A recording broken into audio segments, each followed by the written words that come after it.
what is happening with my life. Success is very different compared to general mass public. In the Muslim worldview is when you surrender everything to God and know that whatever He has planned for you is already been ordained. You just got to believe in Him 100% or even 200% that no matter what happens, He's got your back. Even you're at your lowest point, the next point is just going to go up. Welcome to another episode of What's Your Story, where I, your host Aiman Oza, is going to interview all the business owners in Singapore. And today I am truly honored to have a friend of mine, Zaidi, who is the owner of WashCar Professionals Private Limited. Yeah. I want to uncover and understand a little bit more about how Zaidi have actually established his company from being a full-time worker, doing this as a side income, and finally doing this as a full-timer. Bro, Yes. it's a great honor to have you today. Thank you for having me. Yeah. Honestly, I've seen you grow from back then. You did a bit of a investment for kambing. You're still doing that, right? Yep. Yeah.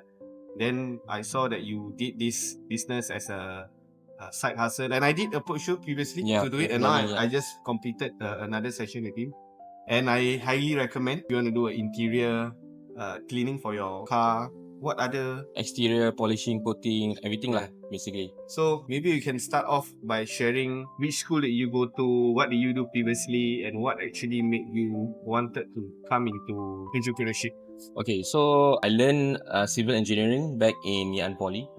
So that was like a weird choice. So I didn't know what I wanted to do. What I know is I need to figure out how to make money to make sure my family can survive. So was civil engineering actually your first?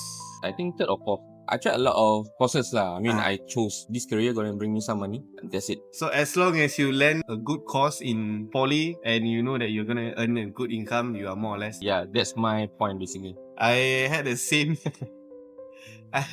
mentality as you back then. For myself, I wanted to do real estate from secondary school, but unfortunately, if you know in poly, right, for you to go into real estate, you need to be a 1 pointer. Meaning to say, you remember L1 R4? Yes. Yeah, you need to get at least 8 or 9 points. I get 19. Oh my god. So quite close lah. Right? So I just took any course that I could in poly just to pursue on lah. Yeah. But back then it wasn't like now lah. I mean, I know you recently converted this job into full time. Right? I think 1 year plus of that. No, just January I resigned. This year January. Yeah. Wow. So I started my non-paid leave since August last year. Oh, that's quite long, eh? Yeah, so August, I took 6 months unpaid, and then I transitioned slowly lah. But what actually made you take the leap of faith? Because from what I understand, your wife is stay at home. Yeah. So it's like a big leap, you know, like technically you're so breadwinner. Yeah. You don't have a stable income right now, and you are very dependent on this line that you are doing lah. Yeah, definitely. Yeah. So what made me took that jump? I think it's more of like a stepping stone along the way that made me have the confidence to make that jump. And I know for a fact that it cannot be just from 0 to 100 and then I make that jump, because it doesn't make sense. So one thing I know is I already built the business from 5 years ago, doing part-time. So I know I have some sort of clientele. I know how my customer base and what they are thinking, what do they want. I do not know everything, but I know there are some basis to why they are gonna hire me lah. So from then on, felt that the compelling need to go into this business full time, because I feel that there's potential. At the same time, I'm getting bored with my existing work lah.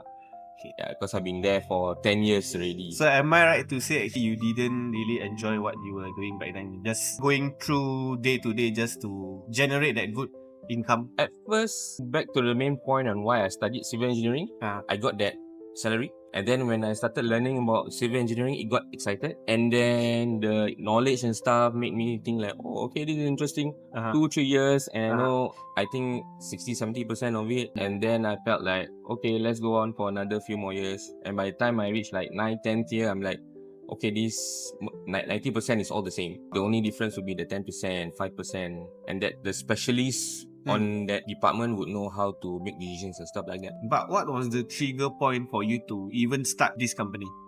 The trigger point was during COVID actually. So financially, I wanted to get a supplementary income for my family, because I just had my second child, and then during that time, I was dependent also on my overtime. So I just got my basic pay lah. And as a sole breadwinner, the basic pay is just, I don't think it's enough. I felt that I need to have a safety net. So before even jumping into this business, I do delivery, those kind of stuff. Even a few months into interior design. Yep. Oh really? You did? Yeah. I didn't know that. Yeah, and then after that, I felt like, why into car washing per se? Because I felt that ever since I started working, I started to help my dad during the Malay wedding when you clean the dishes at the Oh back. yeah. And then move on to legendary. fun toilet cleaning where during F1 event I just Okay. get You into. clean the cubicle or what? Yeah, I cleaned the cubicle. Yeah, it was That's nasty. nasty, bro. Yeah, and yeah, I felt that along the way, cleaning is where God is leading me to lah. So I'm thinking, okay, what is the thing that makes me to enter at a lower entry level, but at the same time I can make some money out of it. I see. Touching back on that, you actually did this fully just recently, right? Yeah. Do you actually have plans for your company? Where are you right now? Like, do you have your own team? And at the same time, do you plan to, open up your own shop? What's the plan at 5, 10? Is this just another stepping stone for you to focus on another huge business? So my end game would definitely be to conquer the world lah. I mean, that's the most ambitious thing ever. I mean, besides that, it is a stepping stone. Yeah. I would agree. Right now, it's just me. And recently, we got an employee, but it didn't turn out well due to his personal reasons. Okay. So back to a one-man team now. So we are in the transitioning phase of finding our identity again as a business on where we want to go. Do we want to have a small team? Do we want to have a big team? Or even a shop per se? But I think in Singapore context, having a shop doesn't make sense for now. Because of the rental. Yeah, rental is one thing, but having a shop that is like a boutique, then it makes sense. Yeah, I feel you because being in real estate, right? I don't talk about commercial itself. If I just talk about residential, the rental has increased a lot, bro. It's crazy. To the point that I've seen some foreign expats, right? Yeah. People who come over to Singapore to work. Sometimes their rental that they are paying is half of what they are bringing back, which is crazy. Just recently, I have a client to secure a investment property at Marina. Okay. You know, a one-bedder studio unit? Uh-huh. How much do you think a rental is over there? Lower 5 digit. Still 4, but around the high 4. To be honest, in Singapore context, it's not gonna slow down any further lah because our land is very small, right? So touching on you sharing about renting a space for your business, yes, it will be quite costly if you rent. If you own, probably it might be a different story because you are the one holding that property lah. Yeah. So back to why we don't think it makes sense. One thing is the rental lah, the rental prices. But at the same time, I feel that market segment where they don't feel like they need to go to a shop to get the car clean. It doesn't make sense. You go there to clean it. Once you go out of the industrial area, it's dusty again. There's that certain market segment that I'm targeting. That feels like having mobile is way more convenient than needing to head over to a shop. Understood. Then in that sense, right, since you have a specific target audience, how has it been so far? Like in terms of your stability or your income aspect, are you able to sustain such that you are able to run the business for a good 6 months, 1 year ahead without concerning it a lot on your sustainability? Right now, as we are going mobile and I'm just one person, it is sustainable to move on 6 months onwards. Just that currently, as we are transitioning back to personal business and also having kids. So these 3 major components that we wanna juggle evenly or fairly lah, which we are trying to find the sweet spot. The challenge that we are facing right now between me and my wife and the family and also the business. Other than that, as a business only, we are able to survive. Sustainability is there. And our customer base has been consistent with where we are targeting. Have you ever not have any client for like a week or 2 or month? No. Most to most will be like 2-3 days of no customers. Yeah.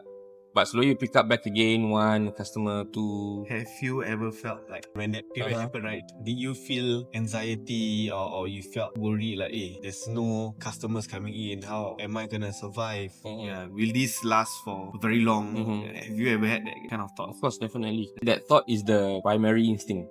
When that happens, that thought just comes into you and you like start to feel anxious. But as time goes by, where this cycle keeps on repeating, and then I feel like, okay, this cycle is coming again. The feeling comes back, and I have to sit down with it and like, okay, is there anything wrong with my business right now? If there's nothing wrong, okay, I'm gonna focus to my family instead. Because magically, somehow or rather, right, when I shift my focus to family or other things besides business, customers comes again. Yeah, I concur that, because honestly, why I ask this is because back then, even before I did real estate, I felt that people who had anxiety, depression are all just BS, you know. They don't know how to control their feelings. Yep. But when I came into this industry, I start to build that kind of feelings, you know. It's very funny because now I realize that, okay, sometimes we have these kind of feelings because we overthink or we are too worried in certain aspect, but at the end of the day, like what you share, when we put our focus to other things, eventually, you know, we are Muslims lah, so we believe that Allah give us rizki, right? So one way or another, the customers will come. But one thing I would like to add also, you cannot just sit down and wait for customers to come, right? At the end of the day, before you settle in and then you tawakkal, you gotta put in the effort lah, per se. Definitely. That 110% effort. And then when the time comes, when there's no customer, you know, like you already did the work before. Yeah. And then it's just, the time is for you to just rest and wait. I have just last few questions for you. Do you think that you are successful right now? If no, what is your definition of being a successful business owner? Well, I've been having this like paradox in my mind. I'm listening to lectures when I'm doing my work, right? So as a Muslim, success is very different compared to general mass public. Yeah. Success in the Muslim worldview is when you surrender everything to God and know that whatever He has planned for you is already been ordained. So you just got to believe in Him 100% or even 200% that no matter what happens, He's got your back. And even you're at your lowest point, the next point is just going to go up. I was at this crossroad where I'm thinking like, what is happening with my life? I mean, before I take the jump, I had like that mental breakdown whether I should forsake my family for this business or should I put them ahead first and then just forsake this business. So I was there in that crossroad. So I seek my friends, my wife. At a certain point of time, I feel like, okay, this is the time for me to make that jump. Yeah. The word successful, I feel, is totally different from what people might think it is. But alhamdulillah, right now I feel I am, because being an entrepreneur, you just got to believe lah. The word believe and faith is very simple to say, one word, but it really holds a magnitude of weight onto someone lah. Just to add also, believe not only in Allah but also believe in yourself. Yeah, definitely. Yeah. I feel that in this world where there are a lot of noises out there, a lot of naysayers, someone can just tell you off, hey bro, just stop whatever that you are doing. It's not going to work. There's many out there. Yeah, there's many, because I felt that as well. And sometimes it's very unfortunate or very saddening that it's someone that is not far from you. Sometimes we often think that those closest will be the one that will support us the most sometimes, right? But then again, we always, like what you share, we always need to have faith in Allah and also faith in ourselves that we can do it. I was someone who had low confidence in myself. And then through entrepreneurship, I felt that whatever challenge I faced in this business, I always had like those nighttime talks with my wife. Before we head over to bed. Like, she's been my counselor ever since. Yeah. So having someone behind you that is close to you, that know whatever you're sharing comes from a place of vulnerability, and they know like where you're coming from, but at the same time they don't use it as a weapon, and then they use it to lift you up. I think that's very important. Very precious in this day and age right now. I conquer that because I'm just like you as well. We have kids. My wife is also a housewife, and I feel that having a backbone is really important, because at the end of the day, we always need someone to, you know, express our feelings, share our thoughts, and sometimes get a bit of honest critiques and advices. And it is nice lah. Okay, bro. If you had 1 minute to say thank you to whoever, your wife, family, what would you actually say to them? I never told her anything like this before. I mean, like, I would always wanted to share like my deepest feelings to her in words, but I'm not someone that can really find the exact word.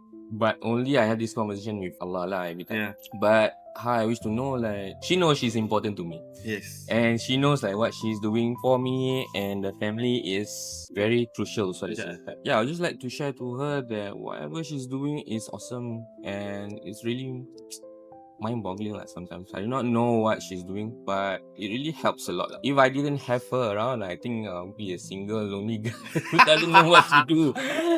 I mean, if I didn't meet her, I'll be still single. I wouldn't even do this. She's the one for me. Yeah. Because I know both of you since poly. Yeah. Wow, that is like what? More than a decade ago. Yeah, definitely. Yeah. Okay, bro, last question for you. What would you advise, or what would you share to the younger ones, or anyone who have thoughts of doing entrepreneurship? There's a lot of influencers or even Western business owners out there, but don't believe 100% what they say. Take everything they say with a pinch of salt, because they are in the Western world where their mass market is like in millions. While for us, it's just in Singapore, it's like just a minute fraction of what they have. If you were to enter entrepreneurship, definitely you'll be struggling. You gotta know that all of these things is you gotta face it every single day. You gotta solve problems every single day. You gotta meet people who are nasty to you every single day. I mean, not every single day lah, but certain times. And you gotta deal with your own feelings. But on a positive note, for me, myself, why I still stick to this despite being from a 9 to 5 is it challenges your mind. It makes you grow as a person. You know, your worldview is not just constricted to your cubicle or your office. It's a whole lot more than just Singapore per se also. So if you want to go into entrepreneurship, just go, do it, but don't just listen to the Western influencers or business owners, because sometimes what they say may be true and sometimes they say might not be true. I honestly concur that as well, and that's the exact reason why I wanted to do this podcast. I'm a huge fan of podcasts like Very of a CEO and a lot of other podcasters who share a lot of business stories from the Western world, which is good to hear. But at the same time also, if we look at the aspect like what you shared, their country or their world is bigger than us, where Singapore itself have our own struggles. And there's a lot of setbacks, a lot of rules and regulation that we need to follow through, and that's why I feel that it's good to touch base with our own local business owners lah. Okay, bro. Thank you so much. Nice talking to you. Thank you for your time, and I hope your company WashCar.sg is gonna fly further and may you prosperous. Thank you very much. Man. Nice.